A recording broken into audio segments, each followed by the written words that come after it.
Pour enregistrer une demande d'examen laboratoire, on va en réalité enregistrer un nouveau document clinique. Donc une demande laboratoire, c'est également un document clinique. Donc pour cela, on ouvre le dossier du patient et, à condition qu'on ait déjà un contact, on va entrer ici dans document clinique. Donc je vais cliquer sur la page blanche pour pouvoir ajouter un nouveau document clinique.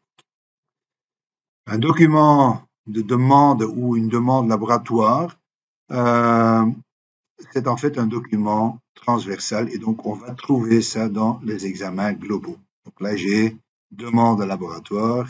Quand je clique ici sur nouveau, je vais avoir une nouvelle demande d'examen laboratoire qui va pouvoir être enregistrée.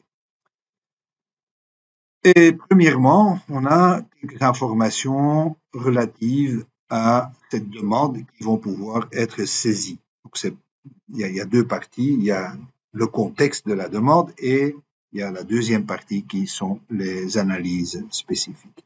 Pour le contexte, on a l'heure de l'échantillon.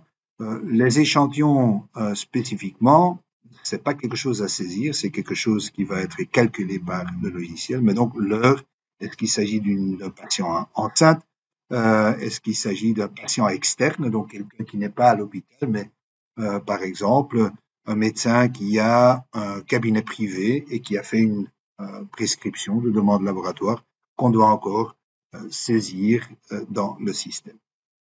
S'il s'agit d'un prescripteur interne, je peux, par exemple, choisir le médecin qui a fait la prescription, si c'est pas le médecin lui-même qui encode cette demande. Mais dans beaucoup d'hôpitaux, ce sont soit les infirmiers et infirmières, soit les gens du laboratoire qui encodent ces demandes.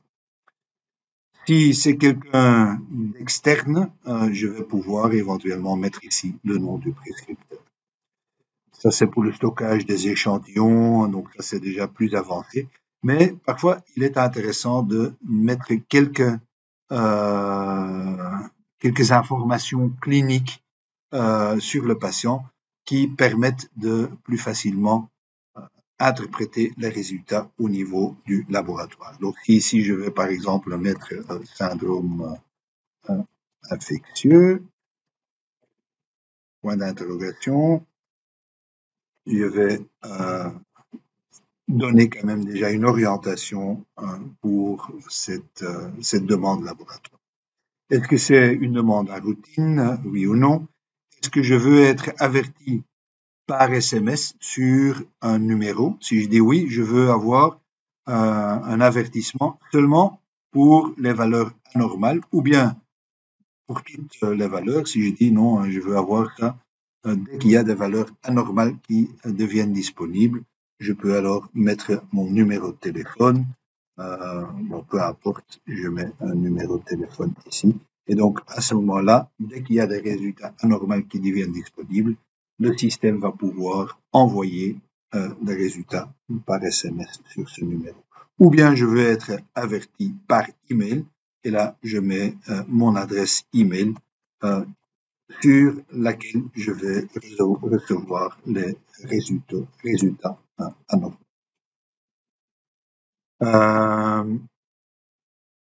Il faut savoir que cet envoi sur un numéro de téléphone mobile pour avoir des SMS va seulement fonctionner si l'administrateur système a configuré la passerelle SMS.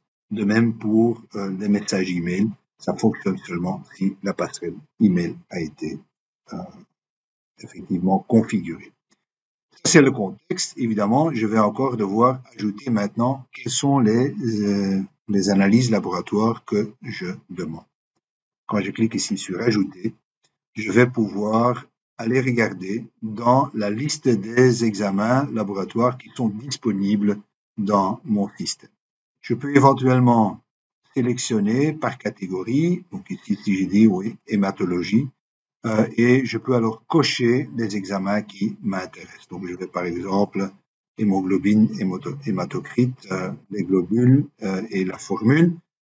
Si j'ajoute ici ces examens, ça va être ajouté à ma demande laboratoire et je peux alors sauvegarder ma demande.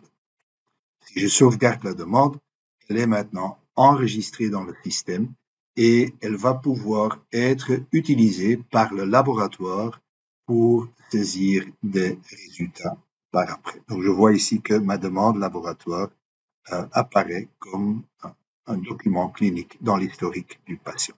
Si je veux reconsulter cette demande laboratoire, je clique dessus et je vois les examens que j'ai demandés pour lesquels il n'y a pas encore de résultats.